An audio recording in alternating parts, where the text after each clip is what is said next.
आइए कोई वचन निकाले मेरे साथ, कोई निकाले इफिसियों की पुस्तक,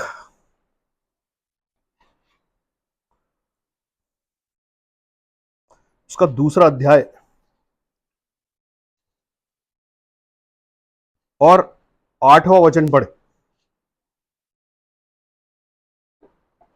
क्योंकि विश्वास के द्वारा अनुग्रह ही से तुम्हारा उद्धार हुआ है। क्योंकि विश्वास के द्वारा अनुग्रह से ही तुम्हारा उद्धार हुआ है। हाँ।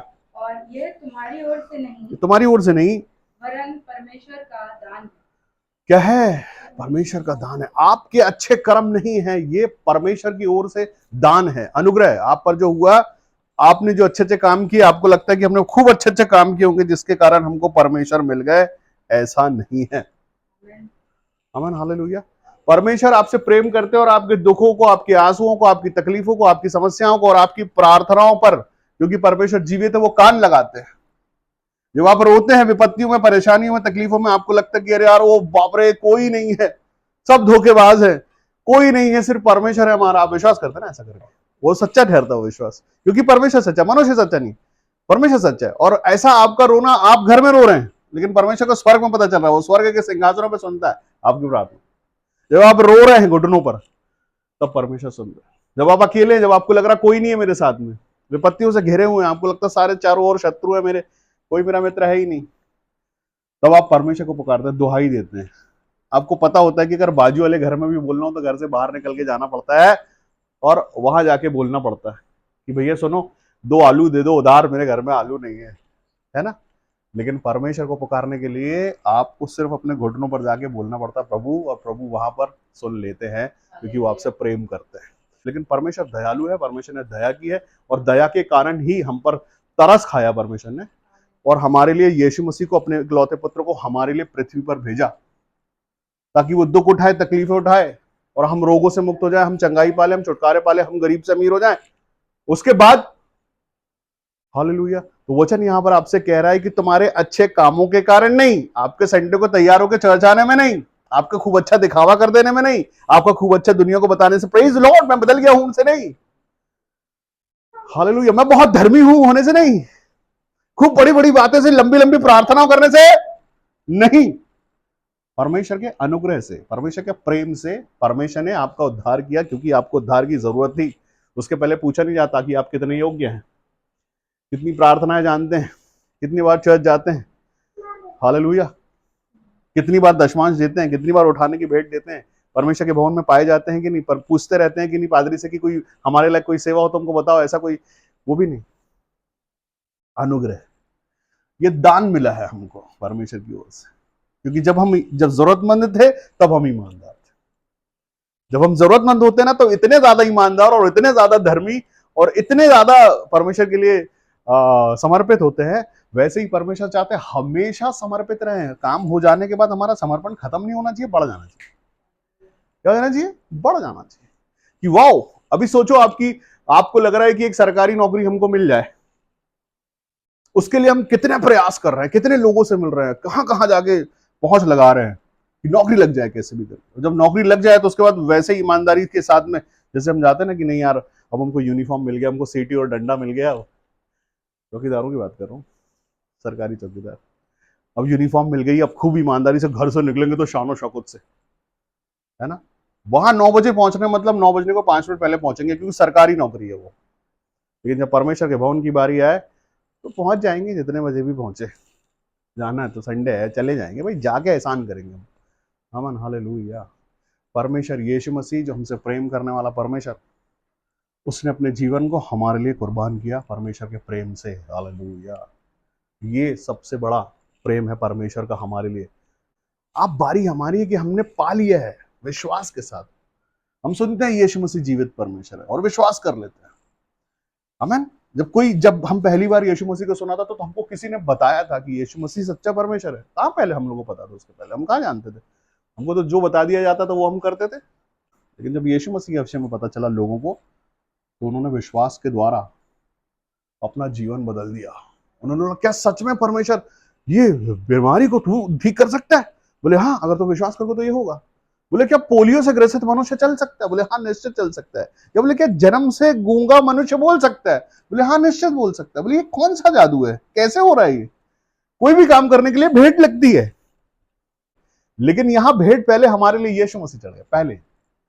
बाद में आपने विश्वास किया, बाद में आपने जाना, और बाद में आपने यीशु मसीह को विश्वास के द्वारा परमेश्वर से अनुग्रह को पा लिया, परमेश्वर ने कर दिया आपका उद्धार। कोई बलि नहीं, कोई भेंट नहीं, भेंट तो बाद में भेंट बाद में। आपके विश्वास के जीवन की भेंट है, जीवन भर भेंट है। आपका जो पूरा जीवन मसीह जीवन हो जाता है ना, वही भेंट हो जाता है। रोज याद रखना है परमेश्वर के अनुग्रह को हमारे जीवन के लिए, कि हमारे अच्छे कामों के द्वारा नहीं हुई, हालेलुया, हमारे विश्वास के द्वारा हमने परमेश्वर को पाया। एक बार पाया है, रिश्तेदारी बन गई हमारी, बस अब बन गई तो हम वैसे ही बने रहे उसके साथ में जैसे थे पहले। बदलाव नहीं आना चाहिए। बदलाव आया तो मनुष्यों के बीच में अगर बदलाव आता तो क्या होता है? सब कहते हैं कुछ बदल गया है। परमेश्वर का प्रेम सिर्फ सच्चा है, एक ही प्रेम है जो सच्चा है। अगर उसको पकड़ लो तो कभी आप धोखे में रहोगे ही नहीं कभी खुद को ठगा हुआ महसूस करोगे ही नहीं, क्योंकि वो झूठ बोलता ही नहीं है। वो परमेश्वर है, वो सच में प्यार करता है, मतलब करता है। वो कहता है मैं तुझे कभी नहीं छोड़ूंगा, मतलब नहीं छोड़ूंगा। एक ही रिश्ता है जिसने अनुग्रह किया हम पर, वही एक रिश्ता है। मनुष्य कभी भी पलट जाएगा, कभी भी किसी भी दिन पलट जाएगा। आपको लगेगा ओ बाप रे, मेरा सबसे अच्छा मित्र, मेरी पत्नी, मेरा पति, मेरा दोस्त, मेरा रिश्तेदार पलट गया, बदल गया है। अगर कोई नहीं बदलेगा तो वो परमेश्वर यीशु मसीह जो कभी नहीं बदलेगा। उसने बोला मैं तुम्हें कभी नहीं छोड़ूंगा। तुम्हारा जीवन 100 साल का हो तो तुमको नहीं छोड़ूंगा, तुम्हारे पास तुम्हारे बेटे को भी नहीं छोड़ूंगा, उसके छोड़ूंगा ही मैं। बस तुम जानो, प्रेम करो, विश्वास करो उसके साथ, वो छोड़ेगा ही नहीं। खानदानों को नहीं छोड़ेगा, वो खानदानों का उद्धार कर देगा। वो परमेश्वर है, वो खानदानों का परमेश्वर। मगर आप उससे वैसा प्यार करो, अगर आप उसके लिए ईमानदार हो तो परमेश्वर बना रहेगा। वचन कहता, पढ़ो वापस 8वां वचन पढ़ो। क्योंकि विश्वास के द्वारा अनुग्रह ही से तुम्हारा उद्धार हुआ है, और यह तुम्हारी ओर से नहीं वरन परमेश्वर का दान है। और आगे, और ना कर्मों के कारण, हाँ, ऐसा ना हो कि कोई घमंड करे। हाँ, क्या करे? कि आपको ये लगे कि हम, क्योंकि हम समय पर पहुंच जाते हैं, क्योंकि हम दान देते हैं, क्योंकि हम दशमांश देते हैं, क्योंकि हम धर्मी हैं, क्योंकि हम सबसे आगे बैठते हैं, क्योंकि हम गाते हैं, क्योंकि हम बजाते हैं, हालेलुया, इससे नहीं होगा। हालेलुया, हमारे अच्छे कर्मों से नहीं होगा। हमारे कर्म हमको सिखाए किसने हैं? हमारे परमेश्वर ने ही सिखाए। कैसा आचरण रखना है, यीशु मसीह ने सिखाया। परमेश्वर ने वचन बताया कि कैसे हमको जीवन को जीना है। उतने ही अगर हम जी लें, सिर्फ चोरी नहीं करना, हत्या नहीं करना ही अगर हमको आ जाए, तो मैं समझता हूं कि आधे से ज्यादा जिंदगी तो आपकी वैसे ही चलेगी। आप पार हो जाओगे, एक अच्छा जीवन जी लोगे आप परमेश्वर यीशु मसीह में, जो परमेश्वर चाहते हैं। परमेश्वर का जीवन अगर आप जी रहे हो, आपको दुख आएगा नहीं। दुख पता है, दुख संसार में है। संसार की चीजें जब तक पकड़ के रखोगे, दुख बना रहेगा आपके जीवन में। संसार को पकड़े रहोगे, रिश्तेदारों को पकड़े रहोगे, अपने सगे संबंधियों को पकड़े रहोगे, दुख बना रहेगा। छोड़ दो, जिस दिन उस दिन आप यीशु मसीह में आनंदित और आजाद दोनों हो जाओगे, स्वतंत्र हो जाओगे। यीशु मसीह ने बोला तुम सत्य को जानो। सत्य यह है कि संसार धोखा है, मर जाओगे भाई एक दिन संसार, संसार की प्रॉपर्टी और संसार के रिश्ते सब खत्म हो जाएंगे एक दिन। लेकिन यीशु मसीह अटल परमेश्वर है, उसका आपका प्रेम, उसका आपका रिलेशन अटल है। और सिर्फ यही, जब अब तक आप पृथ्वी में है तब तक के रिश्ते नहीं है उसके साथ आपके, उसके बाद स्वर्ग में भी रिश्ते हैं। आमीन। वचन कहता है, यीशु मसीह ने बोला कि जो कोई मुझ पर विश्वास रहता है, यदि वो मर भी जाए तो जीवित रहेगा। ये कैसे पॉसिबल है? मर भी जाए तो जीवित रहेगा। आमीन, हालेलुया। ये प्रेम और सच्चाई परमेश्वर की तरफ से, परमेश्वर ने ही ये प्रेम किया हमसे कि मरने के बाद भी हम जिंदा रहते हैं। परमेश्वर के प्रेम और संसार की खुशियां, संसार का आनंद, संसार के रिश्ते और प्रार्थना भी उसी के लिए। बस कई लोगों को जीवन मसीह में सिर्फ प्रार्थना में यही है कि प्रभु ये मिल जाए, मिल गया। प्रभु ये भी मिल जाए, मिल गया। अभी ये भी मिल जाए, वो मिलता ही जाए बस। आमीन, हालेलुया। मिलना मिलना ठीक है, देना देना क्या है? वचन कहता है यदि एक दुष्ट आत्मा तुम्हारे अंदर से निकाली जाती है, तो जब वो वापस आती है तो बोलती है अरे वाह, ये तो चमक गया, इसका तो उद्धार हो गया है, यीशु मसीह ने अपने लहू के द्वारा इसका उद्धार कर दिया। जब वापस आती है ना, वो तो ताकत इकट्ठा करके लाती है। जितने धर्मी आप हो गए हैं उसके लिए, उसके बाद उस धर्मी पद से गिराती है आपको, उसका लद जाती है, और मनुष्य की दशा पहले के भी ज्यादा खतरनाक हो जाती है जैसा पहले वो था। इसके लिए परमेश्वर में सदा तरक्की करते रहना है। हालेलुया। अपने आप को इसके पहले कि वो लौटे, इसके पहले कि वापस अटैक करे, अपने आप को बना के रखना है। वो तैयारी कर रही, तुम भी तैयारी करो, अपनी तैयारी रखो, मजबूत रखो अपने मन को, अपने दिल को, अपने परमेश्वर में अपने विश्वास को और अपने आनंद को मजबूत रखो। वो जब जब लौटे 7 नहीं 70 गुना लेके लौटे, तब भी तैयार मिलो आप, तब भी बोले ओहो इस बार नहीं, वापस जाना पड़ेगा हमको, फिर तैयारी करनी, फिर ताकत इकट्ठी करनी पड़ेगी, तब जाके वैसे परमेश्वर में वो धर्मी होना होता है। परमेश्वर का एक दिन का नहीं, एक हफ्ते का नहीं, एक महीने का नहीं, वो विश्वासी होना होता है, वो परमेश्वर के प्रेम में होना होता है। रोज एक रोज ताकत में, रोज सामत में, रोज रोज खुद को कमजोर और बीमार और असहाय अकेला और डिप्रेशन में नहीं, रोज अपने आप को मजबूत महसूस करो, रोज स्वतंत्र महसूस करो, रोज आजाद महसूस करो। तुम्हारे लिए शायद वो अच्छा था ही नहीं, इसलिए चला गया तुम्हारे जीवन से, खुश हो जाओ इसके लिए। हमारे अच्छे काम, हमारा ये बोलते रहना कि हम बहुत धर्मी हैं, से नहीं होता। आपका धर्मी होना मनुष्यों को दिखावा लग सकता है या मनुष्य मान भी सकता है ना, स्वर्गदूतों की बोली से या आपके अच्छे दिखावे से मनुष्य मान सकता है कि यार ये भारी धर्मी मनुष्य है, लेकिन परमेश्वर जानते हैं कि आपका धर्मी होना, कि सच में आप कितने धर्मी, आपके अच्छे काम अच्छे अंगीकार से नहीं, आपके अच्छे प्रेम से। और मैं आपको बताता हूं, जो सच्चा मनुष्य होता है वो दिखाते ही नहीं, वो उथला होता नहीं, क्योंकि वो गहरा होता है, वो दिखाएगा ही नहीं आपको कभी। हमारा धर्मी होना हम कैसे दिखा सकते हैं, परमेश्वर कैसे दिखा दे? वो मेरे और परमेश्वर के बीच की बात है ना, कैसे मैं किसी को दिखाऊं, और क्यों दिखाऊं, क्यों दिखाऊं, क्यों दिखावा करूं मैं इस बात का लोगों के लिए जो भाग जाने वाले हैं? परमेश्वर जानते हैं आपके मन को। जैसे ही आप घुटनों पर जाके बैठते हो ना, परमेश्वर को पता होता है। जैसे ही आप आंखें बंद करते हो ना, बोलते हो ना प्रभु धन्यवाद, परमेश्वर को सब पता चल जाता है। आपके बोले या नहीं बोले से परमेश्वर को मालूम चल जाता है। जब आप जाओ तो महसूस करो कि मैं उसे, उसके घुटनों पर वो बैठा है, मैं उसके घुटनों पर सर रख रहा हूं और वो तुम्हारे सिर पे हाथ फेर रहा है। बस ये महसूस करो, मांगो बताओ कुछ नहीं, बस मैं आपको बताऊं, उसका आपके सिर पे हाथ फेरना आपके दुखों से, आपके दर्द से, आपकी तकलीफों से बाहर कर देगा।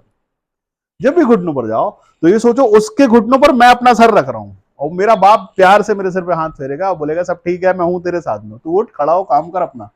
क्यों सोचता है? घुटनों पर जाना अपने आप को, जितने लोगों को ये लगता है कि घुटनों पर जाके मैं मेरे घुटनों पर कष्ट देता हूं, मैं मेरे घुटनों को दुखाता हूं, मेरे घुटनों में तो दर्द है फिर भी मैं घुटनों पर जाता, ये जो सोचेगा वो सोचता ही रह जाएगा। प्रार्थना वार्ता तो अभी दूर की बात है। जब आप दुआ में जा रहे हो, परमेश्वर के करीब जा रहे हो, आपका सजदा करना परमेश्वर को अच्छा लगता है। आप कैसे उसको धन्यवाद करोगे? सोने से, चांदी से, चढ़ावे से कैसे करोगे? आपका झुकना, आपका जो सजदा है ना, परमेश्वर को वो पसंद है। आपका छोटा हो जाना परमेश्वर को पसंद है। आपका घमंड दिखाना, मैं ये कर लूंगा, मैं वो कर लूंगा, वो नहीं है। आमीन, हालेलुया। आपका छोटा होना भाता है। यीशु मसीह ने बोला कि जो बड़ा होना चाहे वो पहले छोटा हो जाए। खुद पर घमंड करना और खुद की वाहवाही करने से मतलब नहीं है। छोटा होना परमेश्वर को पसंद है, और मनाना, मनुष्य को मनाने के लिए, मनुष्य के लिए पता नहीं कैसे कैसे चीजें करनी पड़ती है, लेकिन परमेश्वर को मनाने के लिए, परमेश्वर से प्रेम करने के लिए छोटा होना पड़ता है। अभी मैं आपको बताऊं, एक छोटी सी बात आपको बताता हूं, एक छोटे विश्वास की मैं बात बताता हूं। एक बच्चा जो किसी एक सब्जेक्ट में कमजोर है और वो एग्जाम देने जा रहा है डरते हुए, उसको पता है कि मैंने पूरे साल कुछ पढ़ा नहीं, हो मेरे समझ में कुछ आया ही नहीं, जब ना मैंने पढ़ा ना मेरे समझ में आया, तो मैं लिखूंगा क्या, और लिखूंगा क्या तो रिजल्ट क्या आएगा? ठीक है, फिर भी वो जाता है जैसे तैसे करके और लिख के आ जाता है। उसका तो वो डरता है, उसके लिए फिर वो प्रार्थना करवाता है कि मेरे अच्छे मार्क्स आ जाएं प्रभु, मैं आपसे प्यार करता हूं, मेरे अच्छे मार्क्स आ जाएं। और परमेश्वर जो दयालु है, वो जो उसने किया भी नहीं उसके भी मार्क्स उसको मिल रहा था। ये पहला विश्वास होता है हमारे जीवन में, छोटा विश्वास होता है कि सच में परमेश्वर ने हमारी विनती को सुना, सच में वो सुनता है। हमको पहले विश्वास होता है कि हाँ, सच में जो प्रार्थना की जाती है, ये कोई है जिसको हम धन्यवाद करके परमेश्वर कहते हैं, वो सच में है और वो प्रार्थना सुनता है और जवाब भी देता है। हालेलुया। ये छोटा विश्वास है। तो उसके बाद क्या कि अगर एक बार सुना तो दोबारा भी सुनेगा, तीसरी बार भी सुनेगा, और कैसे खुश कर दे, और कैसे प्रसन्न कर दे। बस मनुष्य को ये सोचना चाहिए, और कैसे पास में आ जाए, और आपके साथ रिश्ते कैसे बन जाए, और बड़ी प्रार्थना कैसे सुन ले आप मेरी, वैसे और कैसे आपके पास आ जाए। क्या कर दे ऐसा जैसे आपके मेरे रिश्ते और अच्छे हो जाए, आप हमको पहचानने लग जाओ। जैसे होता ना, कोई मोबाइल की दुकान पे गए, मोबाइल महंगा है, आपने फाइनेंस करा लिया, यार हमारे पास है नहीं भाई, वो उसने फाइनेंस दे दिया आपको, तो आपको क्या लगेगा, यार ये बड़ी टीवी भी ले लूं उसके पास से मैं, तो हमारी रिश्तेदारी हो गई, जान पहचान हो गई। एक बार अगर इसने मोबाइल का पैसा चुकाया तो टीवी का भी चुका देगा, आपने टीवी का भी चुका दिया, वो कार भी बेचता है, तो क्या होगा, रिश्तेदारी बन जाएगी। तो आप क्या करोगे, उससे मिलोगे कैसे? आदर कैसे करोगे उसका? यार ये अच्छा मनुष्य है, ये तो हम पर अनुग्रह कर रहा है, ये तो हमारी बात मान लेता है। कई लोग ऐसे हैं जिनको फाइनेंस होता ही नहीं, ठीक है, लेकिन कईयों को जिसका हो जाता तो वो उसको बोलता नहीं बहुत अच्छा मनुष्य है, इसके द्वारा हम अमीर बन जाएंगे, जो चीजें हमको चाहिए सब दे देगा, ये तो घर भी फाइनेंस कर देगा। मान लो कोई बैंक है ऐसा, कुछ भी हो सकता है। वैसे अगर आप परमेश्वर से प्रेम करते हो और परमेश्वर में आपके जीवन में उद्धार उद्धार उद्धार उद्धार का मतलब ही यही है ना, तरक्की। परमेश्वर का आपका साथ में रहना ही तो उद्धार है। आप बीमार हो, आप चंगे हो जाओ, उद्धार है। आप गरीब हो, आप अमीर हो जाओ, उद्धार है। हालेलुया। आप विपत्तियों में परमेश्वर निकाल दें, उद्धार है। सब कुछ तो उद्धार है। उद्धार में बने कैसे रहे? और उद्धार मैं आपको बताऊं, जितने लोग नए हैं मैं इनको बता दूं, हम पढ़ रहे हैं इफिसियों की पुस्तक 2 अध्याय और अभी 9वें वचन में है। कोई पढ़ दे जरा एक बार, 8 और 9 दोनों पढ़ देगा, पढ़ो। क्योंकि विश्वास के द्वारा अनुग्रह ही से तुम्हारा उद्धार हुआ है, और यह तुम्हारी ओर से नहीं वरन परमेश्वर का दान है, और ना कर्मों के कारण, ऐसा ना हो कि कोई घमंड करे। पढ़ो आगे, पढ़ो। क्योंकि हम उसके बनाए हुए हैं और मसीह यीशु में उन भले कामों के लिए सिरजे गए जिन्हें परमेश्वर ने पहले से हमारे करने के लिए तैयार किया। हालेलुया। क्या करने के लिए? वापस पढ़ो। क्योंकि हम उसके बनाए हुए हैं, हाँ, और मसीह यीशु में उन भले कामों के लिए हाँ, सिरजे गए। कौन से कामों के लिए सिरजे गए? भले काम। कौन सा काम? भले काम। क्या होते हैं भले काम? कोई भले काम बता दो भाई, भले कामों के लिए सिरजे गए लोगों, जरा बता तो दो ना, भले काम होते क्या है? भला काम बताओ। भला काम की होते तो दुखों को दुख आते ही नहीं, जो भला काम कर रहा है उस पर दुख नहीं आता। क्या बात है ना ये? आप अच्छे काम कर रहे हो, जो भले काम कर रहे हैं उनको कोई काम रुकता ही नहीं। हालेलुया। आप अच्छा करो ना, कि जिसके लिए सिरजे को अगर वही काम कर रहे हो तो आप आनंद में, आपको प्रार्थना कराने की जरूरत नहीं, सिर्फ परमेश्वर को धन्यवाद प्रभु जी, धन्यवाद प्रभु जी, धन्यवाद धन्यवाद और धन्यवाद। क्यों? क्योंकि परमेश्वर आपको सब कुछ दे रहा है। आपको, अगर आप सच में भले काम कर रहे हैं, मैं काम नहीं गिनाता, वो सब आप लोग समझते हो भले काम होते क्या है ना? झूठ बोलना भला काम है, धोखा देना भला काम है, सच्चाई छुपाना भला काम है। हालेलुया। सच बोलना भला काम है भाई, सच में सच बोलना भला काम। परमेश्वर चाहते हैं आप सच बोलो और सच सुनो भी और सच में रहो भी। अगर आप सच में हो, परमेश्वर में आनंद में। जहां बेईमानी की आपने, विपत्ति पड़ेगी आप।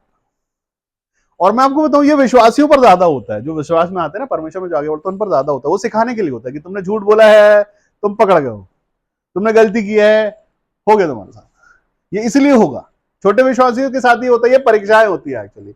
अगर आप ईमानदारी से परमेश्वर में चढ़ो तो सिर्फ तरक्की देखोगे, और वचन आप पर पूरा होगा जो कहता है कि समय के हिसाब से तो अभी तक तुमको गुरु हो जाना था। अगर गुरु नहीं, चेला ही नहीं हो ठीक आप, तो गुरु में थोड़ा टाइम लगेगा। हालेलुया। अगर आप भले काम नहीं कर रहे हैं तो गुरु तो नहीं बन पाएंगे। अगर भला काम कर रहे हैं, निश्चित गुरु बन जाएंगे। गुरु का मतलब ये नहीं होता कि आपके पास बहुत सारे लाखों लोग आपके पीछे चलने वाले। गुरु का मतलब ये तो एक आत्मा भी अगर आपने बचा ली ना, आप गुरु। आपने उसको सिखाया, आपने उसको बचा लिया, यही होता है। कोई इस बात को खूब बड़ा नहीं समझेगा। जो खुद बच गया दूसरों को बचा रहा, वही होता है गुरु होना। गुरु होने का मतलब ये बड़ा बड़ा आपने दुकान खोल के बैठी और बहुत सारे लोग दिन भर में आपसे मिलने आ रहे हो, ये मतलब नहीं। अगर आपने एक आत्मा भी बचाई और आप बचाने पा रहे हैं, आप समझाने पा रहे हैं, आप अपनी जुबान से तो सामर्थ्य निकाल रहे हैं, आप बोल पा रहे हैं, कोई सुन रहा है, उसके जीवन पे काम हो रहा है, वो गुरु होना होता है। आपका विश्वास पक्का हो गया होता, आपने अपने विश्वास से यीशु मसीह पाया, अनुग्रह पाया, आपने वही बता दिया, उसके जीवन पे भी हो गया। वो साक्षी ठहर गया कि यार इसने बोला था, इसने यीशु मसीह बताया था, और जैसे इसने बताया था मैंने वैसा सुना और मेरे जीवन पे काम हो गया, आप गुरु हो गए। उसका जिम्मेदारी बढ़ गई आपकी। और मेरे हिसाब से तो भूख भी बढ़ जाना चाहिए। अगर एक के जीवन पे काम हो तो हम दूसरे को भी बता दे यार कि सुन भाई ये कर ले और तेरे जीवन पे काम हो जाएगा। घुटनों पर प्रार्थना करना, परमेश्वर पर विश्वास करना, ईमानदार होना। सिर्फ अगर आप ईमानदारी सीख गए ना परमेश्वर में, अगर ईमानदारी सीख गए तो समझ लो कि आपके अंदर कुछ, बहुत सारे लोगों के शरीर में गांठ हो जाती है। और अब आप सोचो कि अच्छी बॉडी में एक जगह, या उसको कुछ और करते हैं, दाग बता देते हैं। किसी किसी के फेस पे दाग हो जाते हैं, किसी किसी पार्ट में दाग रहता है, पूरी बॉडी उसकी बहुत अच्छी, एक जगह दाग है। कुछ ऐसा सा है ये बात, समझ लो। पूरा जीवन परमेश्वर में, और एक चीज भी अगर बेईमानी की है परमेश्वर के प्रेम में या विश्वास में आपके, तो वो वैसी दिखाई देती है, कुछ वैसा सा है वो। हमारी पूरी ईमानदारी में अगर इतनी सी बेईमानी है तो वो खराब है ना। आरओ के पानी में नाली का पानी इतना सा भी है तो वो दूषित है। हमारा खूब चिल्ला चिल्ला के धर्मी बता देना, दिखा देना सा मतलब नहीं है। हमारे खुद के एक पर्सनल, हमारा एक जीवन जो होता है ना, उसमें हमको जवाब देना है परमेश्वर अपने साथ। वचन कहता है कोई तुमसे बोले कि थोड़ा 10 कदम मेरे साथ चल, तो लिखा है उसके साथ 20 कोस चले आना, 20 कदम चले आना। क्यों? अभी आपने क्या बताया? मदद, मसीह मदद।